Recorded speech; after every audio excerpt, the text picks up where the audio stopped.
Junior ডাক্তারদের ফের পূর্ণ কর্মবিরতির ডাক। প্রত্যন্ত এলাকার মানুষ তারা ভরসা করে থাকেন সরকারি হাসপাতালের উপর, মেডিকেল কলেজগুলোর উপর। তারা কি ভোগান্তির আশঙ্কা করছেন? আমার সঙ্গে রামপুরহাট মেডিকেল কলেজ চত্বর থেকে রয়েছেন আমার প্রতিনিধি অক্ষয়। রোগীরা তারা তো আউটডোরে ভিড় করে রয়েছেন, নিশ্চয়ই আউটডোর পরিষেবা চলছে।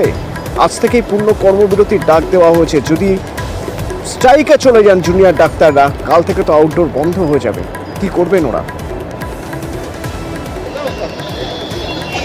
দেখো অতনুদা, তোমাকে বলে রাখি, রামপুরহাট মেডিকেল কলেজ হাসপাতাল যখন রামপুরহাট মহকুমা হাসপাতাল ছিল তখন অতটা চাপ না থাকলেও এই মুহূর্তে কিন্তু মেডিকেল কলেজ হওয়ার পর থেকে প্রচুর রোগীদের চাপ।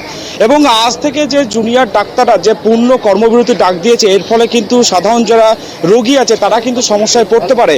এই মুহূর্তে আমরা একটু কথা বলে নেবো আমাদের সঙ্গে যারা রোগীর পরিবার আছে তাদের সাথে।